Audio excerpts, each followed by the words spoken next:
Hi friends, 18వ లోక్సభకు సంబంధించి కొన్ని విషయాలు చూద్దాం. మొత్తం సభ్యుల్లో 280 మంది తొలిసారి లోక్సభకు ఎన్నికయ్యారు. తొలిసారి లోక్సభకు.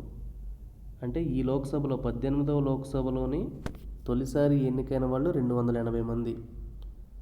పార్టీల పరంగా చూస్తే బీజేపీ 240, కాంగ్రెస్ 99, సమాజ్వాదీ పార్టీ 37 మంది. మొత్తం 41 పార్టీలకు సభ్యులు ప్రాతినిధ్యం వహిస్తున్నారు. ఈ 18వ లోక్సభలో మొత్తం పార్టీలు 41 పార్టీలకు ప్రాతినిధ్యం వహిస్తున్నారు. ఇందులో జాతీయ పార్టీల తరపున 346 మంది, రాష్ట్ర పార్టీల తరపు నుంచి 179 మంది, గుర్తింపు లేని పార్టీల తరపున 11 మంది, స్వతంత్రులుగా 7 ఉన్నారు. 262 మంది సభ్యులకు గతంలో లోక్సభ సభ్యులుగా పనిచేసిన అనుభవం ఉంది. 262 మందికి గతంలో లోక్సభ సభ్యులుగా పనిచేసిన అనుభవం ఉంది. ఇందులో 115 మంది ఒకసారి, 74 మంది 2 సార్లు, 35 మంది 3 సార్లు, 19 మంది 4 సార్లు, 10 మంది 5 సార్లు, 7 6 సార్లు, 2 7 సార్లు గెలిచారు. చూడండి, ఇక్కడ టాపు 7వసారి అన్నమాట. అలా 2 ఉన్నారు.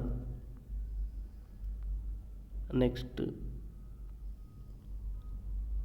గత లోక్సభలో ఉన్నవారు 216 మంది. 17వ లోక్సభలోని 216 మంది సేమ్ ఇదే లోక్సభలో ఉన్నారు. అంటే ఇప్పుడున్న వాళ్ళల్లో 216 మంది 17వ లోక్సభలో కూడా పనిచేశారు. ఇందులో 8 మంది నియోజకవర్గాలు మారారు, 9 మంది సభ్యులు వేరే పార్టీల నుంచి ఎన్నికయ్యారు. 53 మంది మంత్రుల్లో 35 మంది తిరిగి ఎన్నికయ్యారు.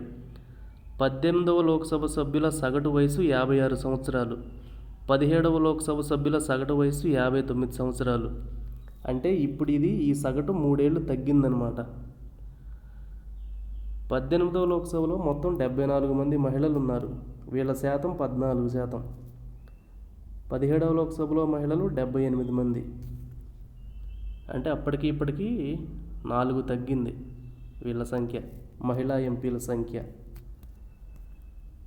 ఇక చూస్తే దక్షిణాఫ్రికాలో 46% మహిళలు, యూకేలో 35% మంది మహిళలు, అమెరికాలో 29% మంది మహిళలు.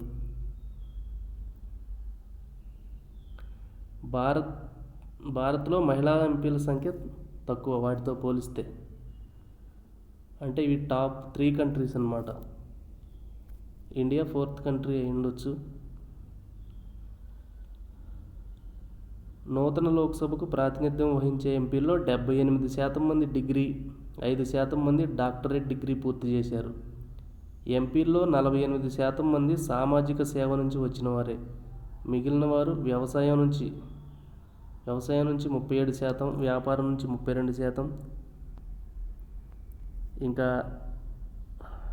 న్యాయ అంటే మనకి లా డిగ్రీస్ ఉంటాయి కదా, అలాంటి ఎడ్యుకేషన్ నుంచి వచ్చిన వాళ్ళు 7 మెంబర్సు, వైద్య రంగం నుంచి 4%, వినోదం నుంచి 3%, బోధన నుంచి 3%, పదవీ విరమణ చేసిన ప్రభుత్వ ఉద్యోగులు 2% ఉన్నారు ఈ 18వ లోక్సభలో.